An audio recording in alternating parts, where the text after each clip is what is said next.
Now, if you want to sell on Amazon, the first thing you need to figure out is, what product do I want to sell?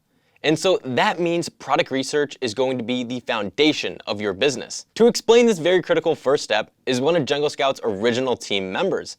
Over the last 5 years, he's built a video team from the ground up and shares his extensive knowledge of Amazon on Jungle Scout's YouTube channel and webinars. He oversees every video Jungle Scout delivers, and yes, even this one. He's an Amazon expert and seller himself, who's launched multiple products, including his last product that was featured on the latest season of the $1 Million Case Study. Now presenting the basics of product research, please welcome to the stage, Lenny Smith. 3, 2, 1. Here we go! Thanks, Dave. All right, hi everyone. I'm very excited to be here talking at our very first JungleCon. Now, as Jake mentioned, I'm going to be covering the very important topic of product research for private label sellers. So why is this so important? Let's talk it through. So first, it quite literally is the foundation of your business, as 100% of your revenue comes from this product's sales. Unless you've got other income streams or multiple products, but for most of you listening now, you'll probably start with a single product. Now, the exciting thing at this point is that you don't have a product chosen, so you're not locked into a price point or a particular market or a certain profit margin yet. You still have the power to make that choice and determine what that profit margin will be. You see, you're going to put in maybe 40 hours of work, let's say, to initially launch this product, and then more ongoing hours to maintain the business. It's going to involve hours of looking through product ideas, looking through Alibaba and other places trying to find a product, messaging back and forth with suppliers, trying to figure out what your listing should say, what your keywords are good, what photos you should have and who should take them. There's a lot, okay? So I'm not going to sugarcoat it. And all of this work applies whether you're making $20 profit per unit or you're making $3 profit per unit. So which one would you rather? Now, if you said $3, then stop watching right now. I'm just kidding, but my point is that it's the same amount of work to launch a product with a small profit margin versus a large one. So the bigger the profit margin you find up front, the better. And I haven't even mentioned the startup capital required. Now, it does vary, but I'd say that typically you'd need at least $3,000 to get started. You might be able to get away with $2,000 or less, depending on the product, but I think $3,000 is a safer number. So if you're going to invest that much money and time, then make sure that you've got a healthy profit margin. Not doing this is one of the biggest mistakes that I see new sellers make. So what I'm saying in a nutshell is keep grinding in the product research stage until you find a high profit product. I'll explain in a little bit how to do that. But the other side of this that I want to emphasize that may sound a little bit contradictory is don't spend too long making a decision. Trap 1 is that you pick one of the first ideas that comes to mind that doesn't have a good profit margin, you put in all this work and your business just limps along, doesn't grow, and then finally fails. But trap 2, however, is that you live in analysis paralysis, never making a choice and never actually starting your business. So there's a balance here. Can I tell you what that balance is? Nope, I have no idea. There's no magical number of hours that you should do product research for. Knowing that is the tricky part. So instead, I want to give you the framework, the thinking behind what you're looking for so that you can make that determination for yourself. And that's the other thing about product research. It's not going to be perfect. Shortly, I'm going to share with you my process for finding a product, what to look for, and rules of thumb that you can apply throughout. However, in most cases, you won't tick every single box. You're probably not going to find a product that's selling 500 units a day, has a $30 profit margin, it only costs $2 to make, there's no competition, and it's not seasonal, etc., etc. There are unicorns out there like that, but unfortunately, I've never found one. Heads up, if you do find one like that, then definitely shoot it my way. So what's more common is that you'll need to weigh up the pros and cons of a few different products, and ultimately decide which things are most important to you. For example, product 1 might have really high demand, but it's also really competitive and will be harder to rank for, but maybe it's cheaper to source and sells all year round. On the other hand, you might have a product that has lower demand, but also lower competition and maybe a higher profit margin, but the product costs a little more to make. So which one is going to be better for you? There are pros and cons to both scenarios. So me telling you the rules of thumb of what you should have alone isn't helpful. You're most likely not going to find that perfect product. Instead, I'll share strategies on how you can weigh up these different pros and cons, and then how I would make a decision based off of that. So keep holding off until you find a good product, but also don't take too long to do it. That's product research in a nutshell. So now that I've covered that, let's get more practical and I'll talk you through exactly how to do it. So the easiest way to do product research, and where most people start, is with software, like Jungle Scout. That's what I'm going to be using to demonstrate today, but you can use the tool of your choice. So you're going to start with either the product database or the opportunity finder. I'll choose opportunity finder. Now you're going to select the marketplace that you want to sell in. The US is the biggest and where most people begin. However, all of the marketplaces do provide a great opportunity, and if one of them is where you live and you're more comfortable with and understand that market, the taxes, the culture, etc., then perhaps sell there instead. Otherwise, the US is a great place to start.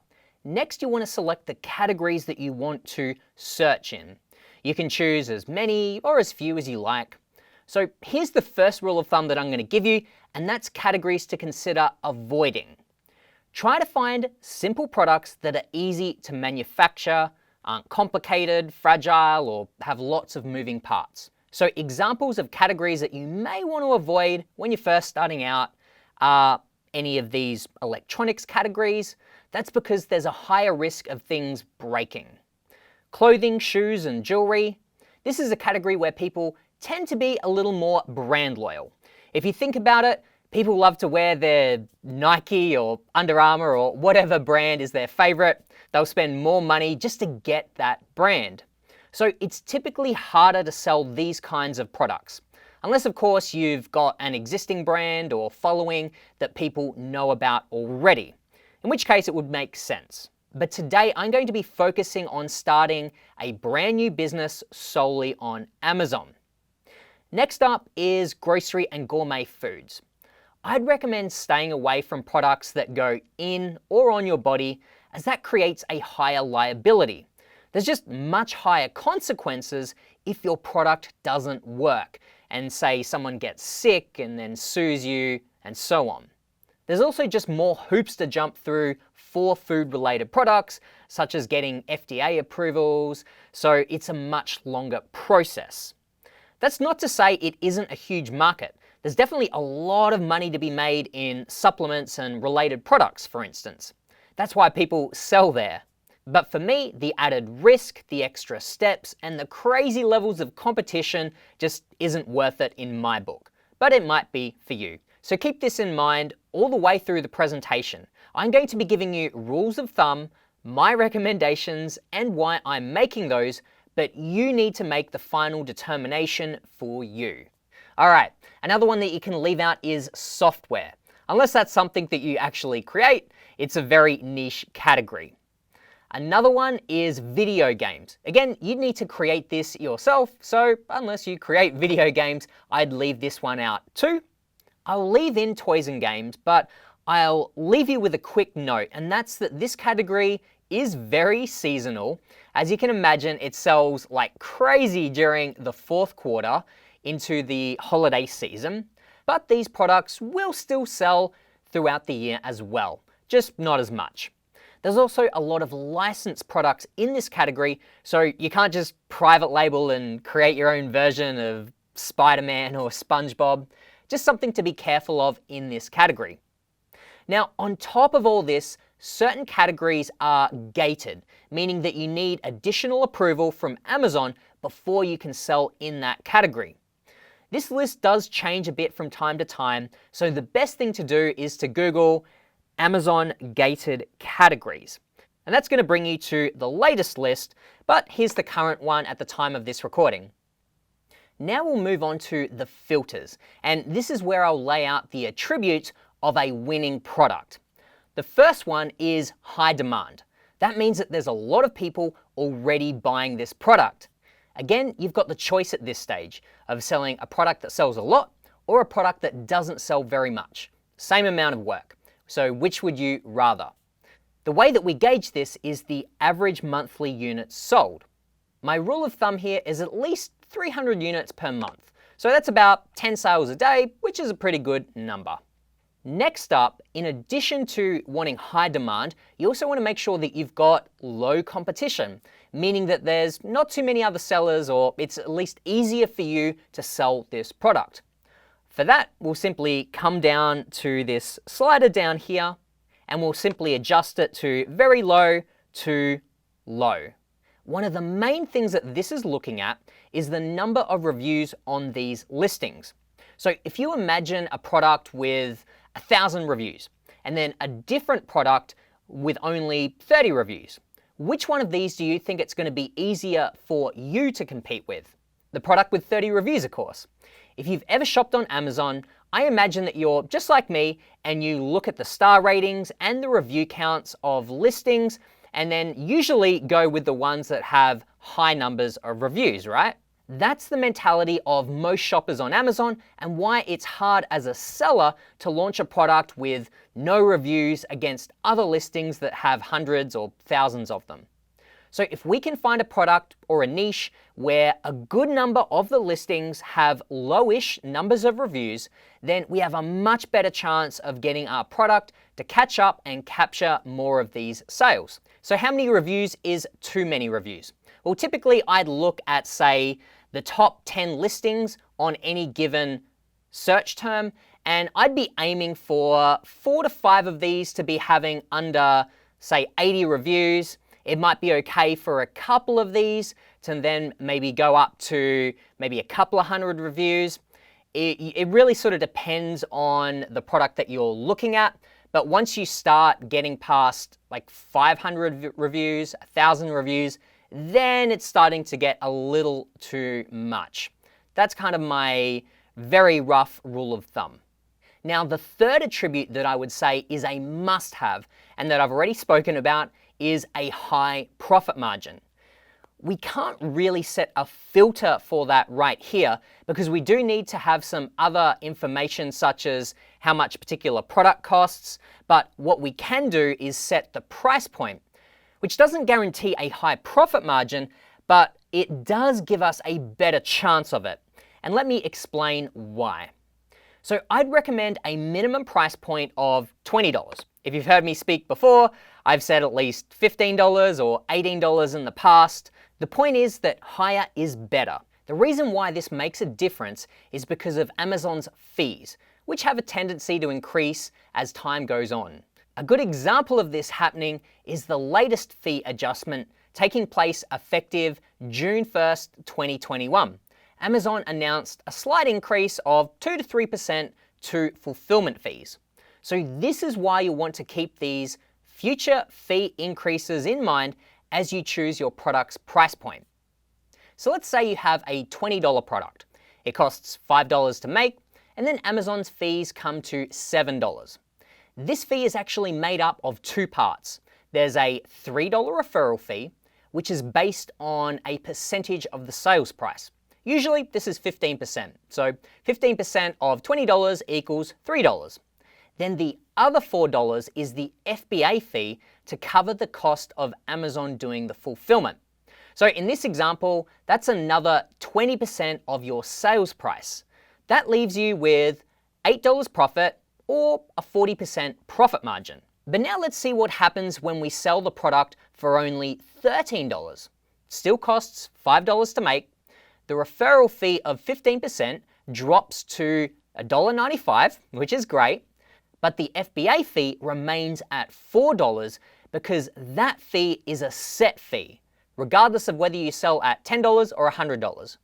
Unlike the referral fee that adjusts with your sales price and remains at 15%, the FBA fee now takes up a much larger percentage of your sales price at 30%. Overall, you're left with $2.05 or a 16% profit margin. So this illustrates why higher price points improve your profitability, because that FBA fee is set and will become a smaller percentage the higher your product is priced. So for the max price value, I typically enter in about $70, give or take. The thinking here is that this gives you that sweet spot between not too low, but also not too high, where people are still more likely to make an impulse purchase on a product or a brand that they don't know. Again, think about your own shopping habits. If you're buying a product on Amazon that's $100 or $200, you're likely going to do a lot more research on that particular product before buying it, versus one that's, say, $30, right? The upside of higher priced products is that typically the profit margins or amounts are larger, and there's usually less competition for higher priced products because it requires a lot more capital up front, therefore less people can actually get into that space. So instead of investing around $3,000, you're probably looking at more like $10,000. So a lot of people can't afford to play in that area. But if you do have that sort of capital to invest, then it could make sense to you. What I would caution you with though, is that if it's your first product, I'd still recommend starting out with a lower price product with a lower investment upfront amount, because you always learn so much from your first time of going through the process. Then if you launch a higher price product the second or third time around, you're going to be a lot more familiar with the whole process and any potential pitfalls, and just have a much higher chance of making it successful. So if you want the sweet point of what I'd personally recommend, I'd go with $20 to $70. Now, some other filters that you have here are monthly search volume on Amazon.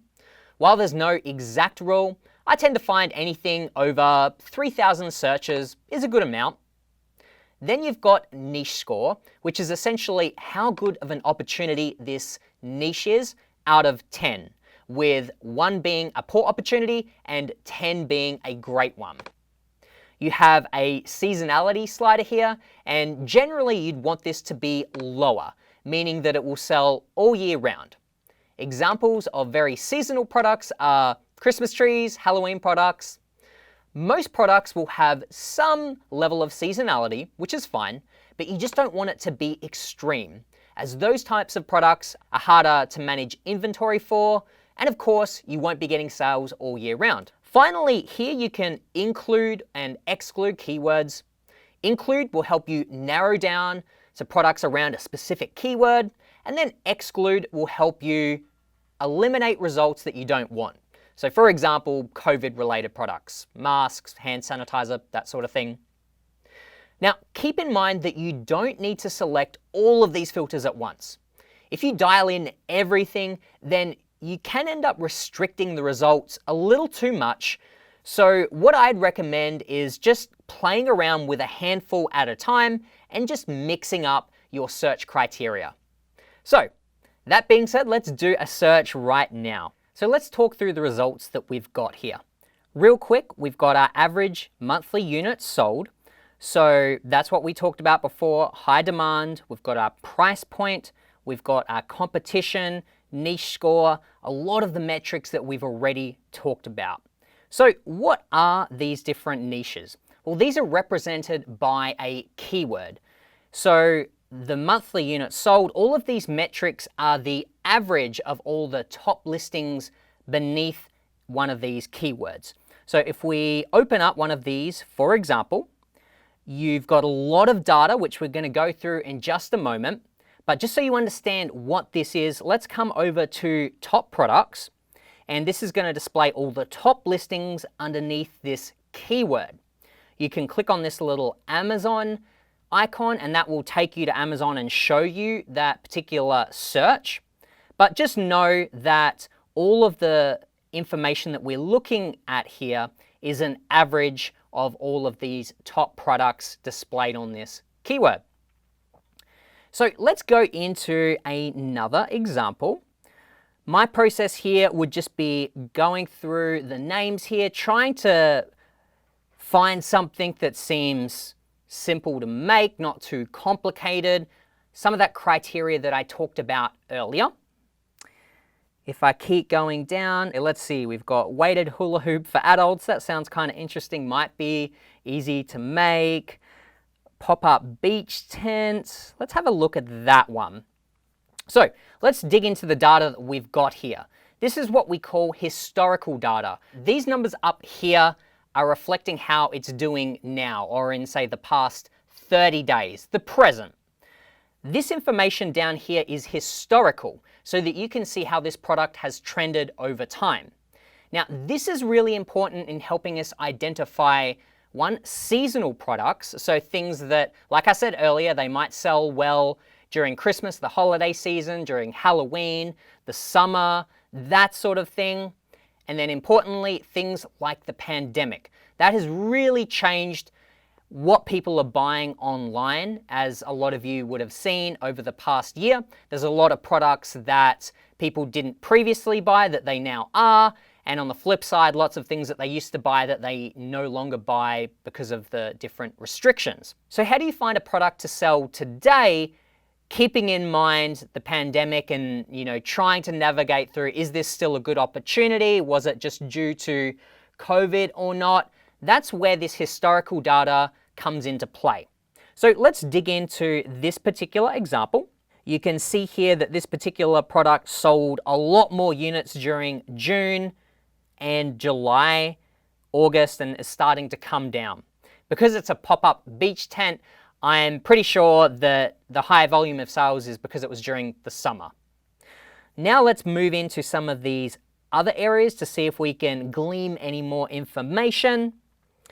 It looks like during particularly October, they bumped the price up. Otherwise, it's sort of sitting in and around that $40 mark. Then one that's really helpful is search volume. And this gives us a lot of information here. Keep in mind that you can toggle between 1 month, 6 months, 1 year, and 2 years. So very clearly here, we're looking in 2019. I would definitely say that, okay, this is a seasonal product during the summer, because you see the same trend again in 2020. It looks like the trend, whilst it was higher than the rest of the year, it wasn't quite as high as 2019, because I guess, people were still staying at home, but because it's a summer product, it still bounced up and has gone back down. It's interesting to see that earlier than summer, or a little bit earlier than summer, in February, March, it's starting to go back up again.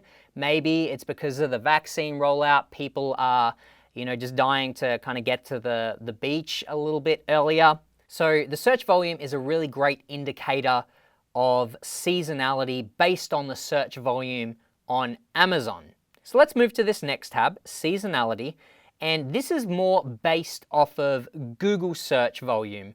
So it may not correlate exactly to Amazon search volume, but it's another great indicator of seasonality. So if we look at this, this is kind of backing up and verifying what we saw in the search volume, where between sort of the summer months, this product has a lot of demand, and then it's sort of dropping down afterwards. So this historical data is a really great way to identify trends.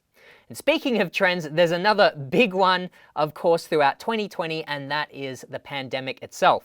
We know that a lot of products that were selling well stopped selling, and vice versa, products that weren't selling so well previously then started selling really well, such as work from home products, that kind of thing.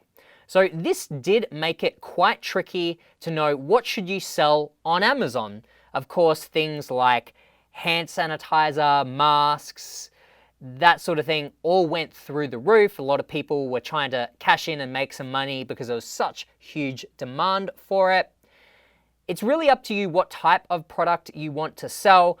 Personally, I'm not one to kind of chase these huge spikes, which of course a lot of those things have gone down now. And that's why I would prefer to look at products that will sell for the long term versus ones that might just be a temporary fad type product. But how can you tell? How do you know when looking at a product that has a high number of sales, whether it's going to sell for the long term or not? To be honest, no one knows exactly how well any product will do in the future. However, this historical data can give you really great clues. So now you've got some ideas on how to perform a search within Jungle Scout's Opportunity Finder. I've also laid out what I consider to be the 3 main attributes you need for a winning product, those being high demand, low competition, and great profitability. So coming back to this third one, profitability, what other expenses do we need to know in order to calculate our profitability? If you remember, we've talked about Amazon's fees. So then the other major piece of this is the cost of our product plus shipping into Amazon. In order to find this, you can begin somewhere like Alibaba, where you can find suppliers that make the product you're looking for. And you may be able to use this for a very rough calculation just to begin with. However, I'd recommend reaching out to suppliers to get solid quotes before you make a final decision in order to get an accurate profitability calculation. And so this is where I'm going to pass it on to our next guest, Gary Huang, to give you the best strategies for finding high quality suppliers and how to request quotes. Gary is the founder of 80/20 Sourcing, a sourcing agent working with Amazon sellers to help them buy from Chinese suppliers. He's the perfect guest to join us for this topic. Take it away, Gary. Here we go! All right, thanks, Lenny.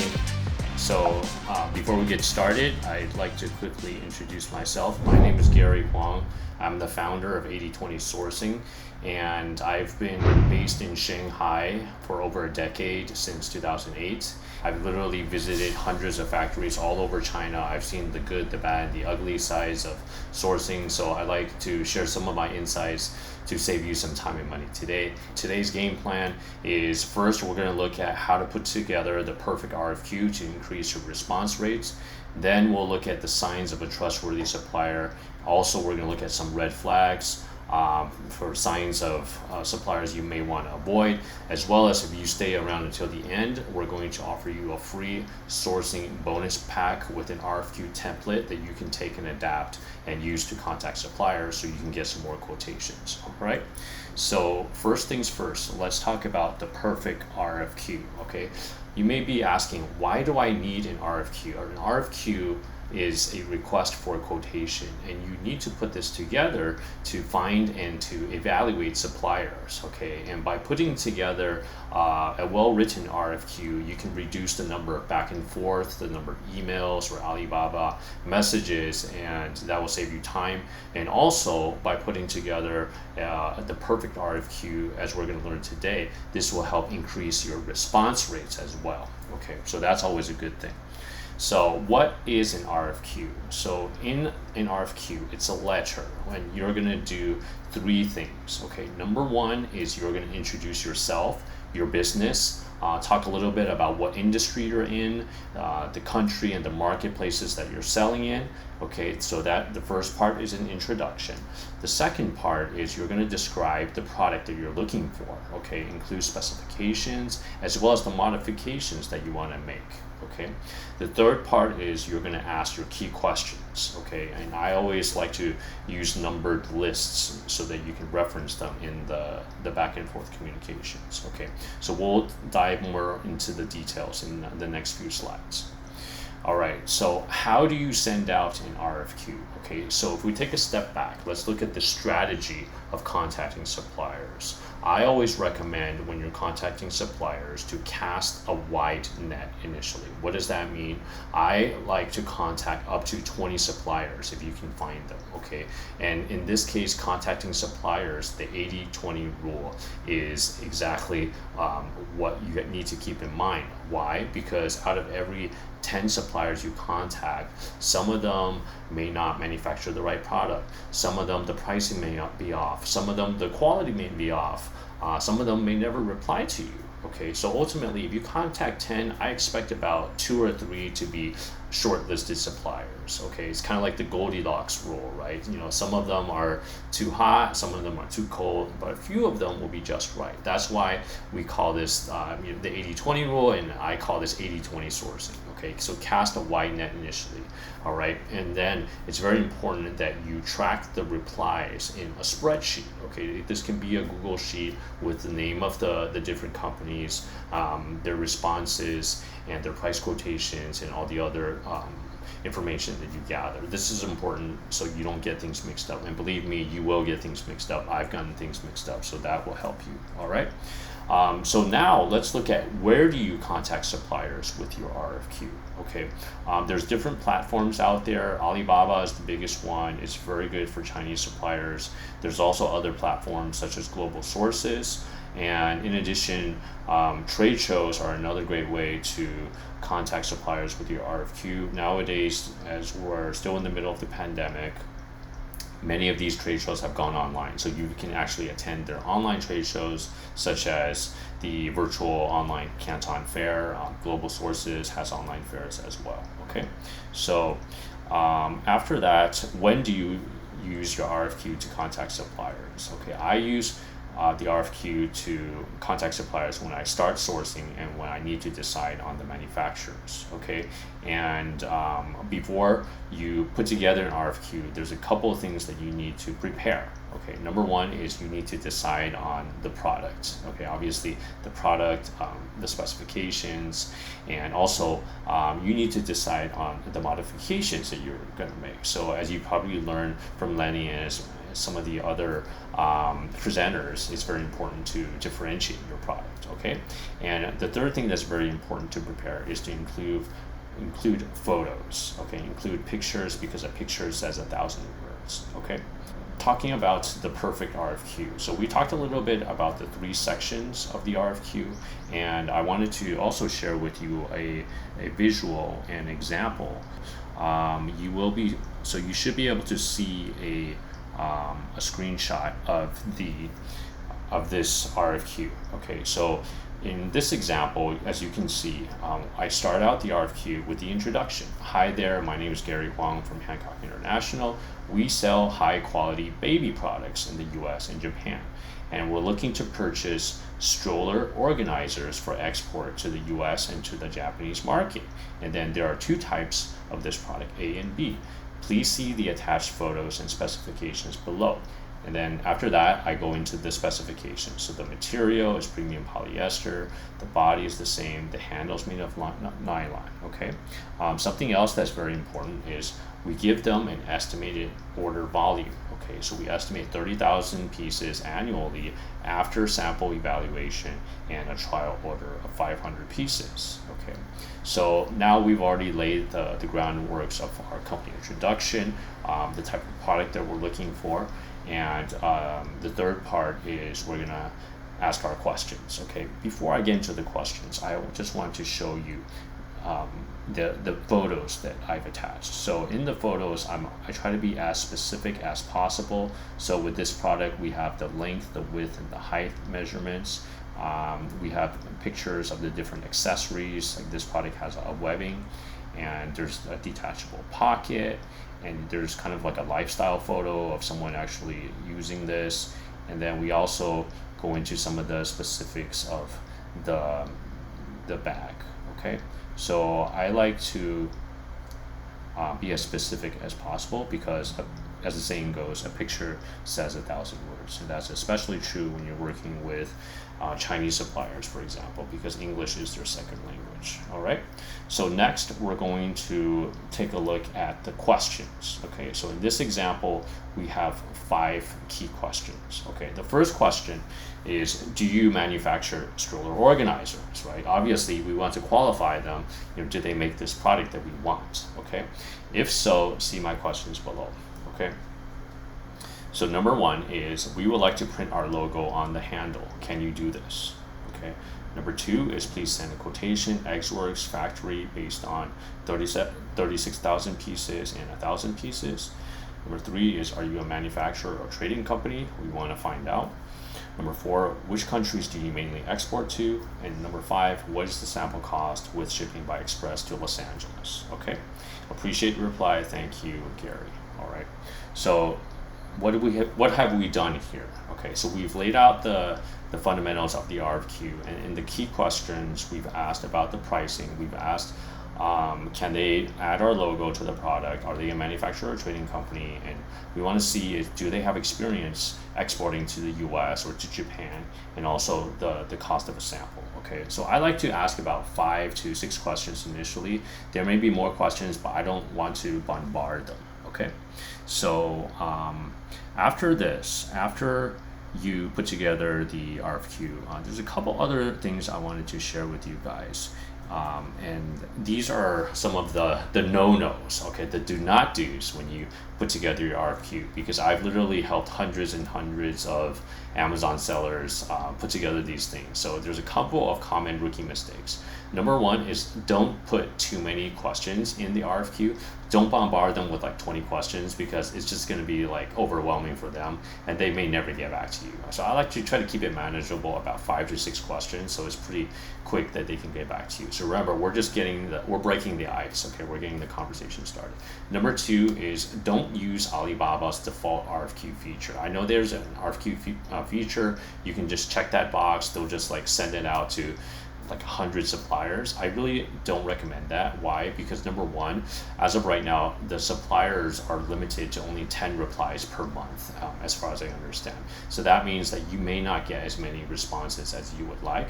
Number 2, you can't control who Alibaba is sending these RFQs to. We don't know if they're qualified or unqualified, or maybe they're like a scammer, or maybe they'll steal your product ID. I don't know who it's going to. Okay. Number 3 is very difficult to track. When did they get it? When did they reply? I want to keep all that information in my spreadsheet. That's why I don't recommend you do that. It does take more time to do it manually, but I think it is worthwhile to do this. All right. Next, I wanted to share with you some of the signs of a trustworthy supplier. Okay, so it's almost like the dating game, right? There's, you're not just gonna, marry someone when you first meet just based on their looks, right? I mean, there's the first impression, there's the looks. I mean, you want to find out more about, their personality, their values, their sense of humor, what kinds of food do they like, right? And also their long-term goals. Do they want to start a family, or do they just prefer to keep swiping right on Tinder, right? So ultimately, you want to look at the complete picture in order to find a long-term partner in a Chinese supplier. And I find that it's a mix of hard skills and soft skills. Okay, there isn't just one thing. So in terms of hard skills, these are more quantifiable skills in a supplier that we're talking about.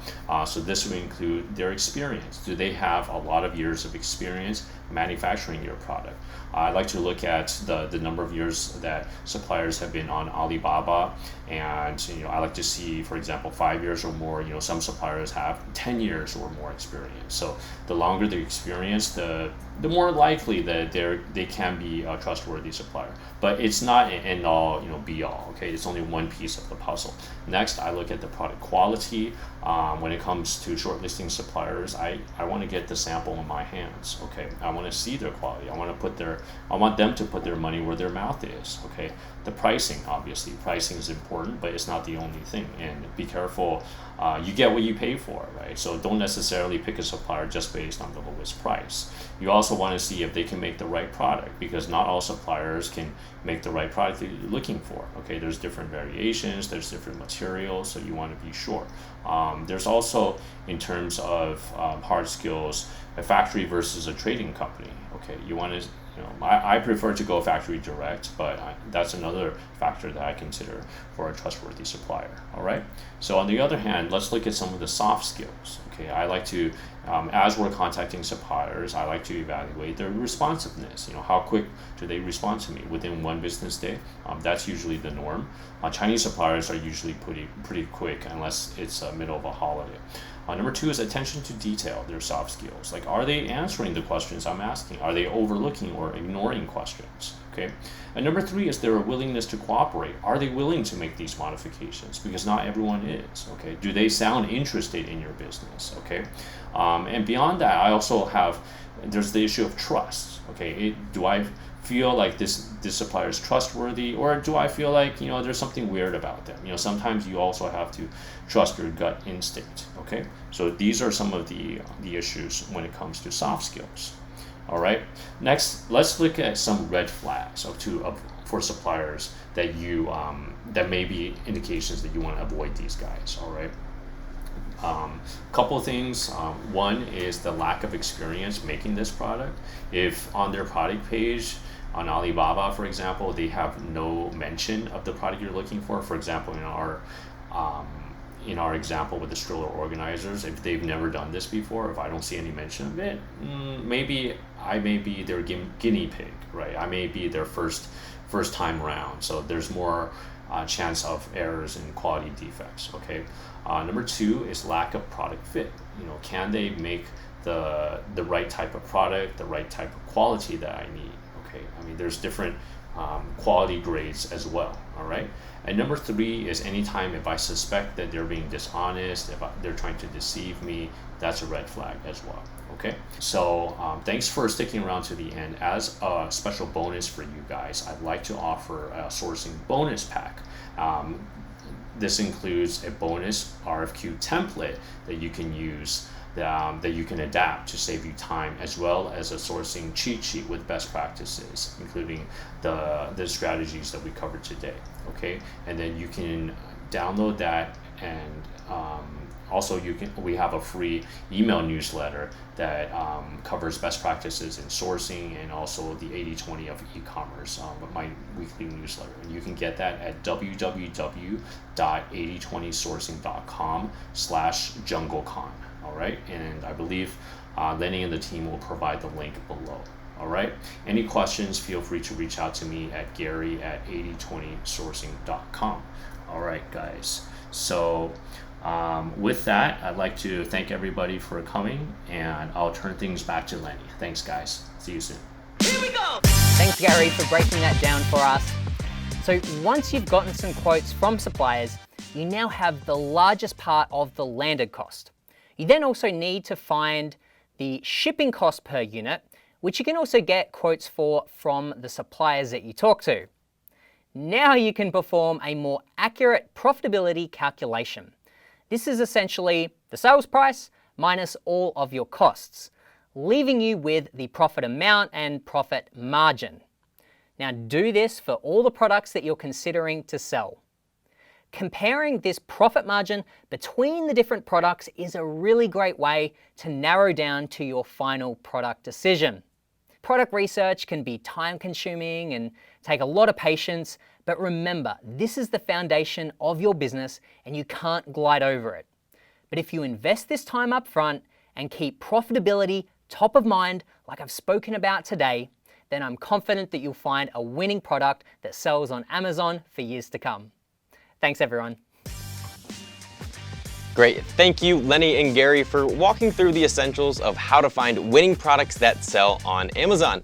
That was such an important session because product research is really something that all sellers should look to master before you begin selling on Amazon. Now, I want to hear from you. What is it that you look for when narrowing down your list of potential products to sell? Let us know in the comments down below. And if you've gotten any value from this session, please let us know by giving this video a big thumbs up. So you found the product you want to sell, but now you need to create your listing and figure out which keywords are the most effective.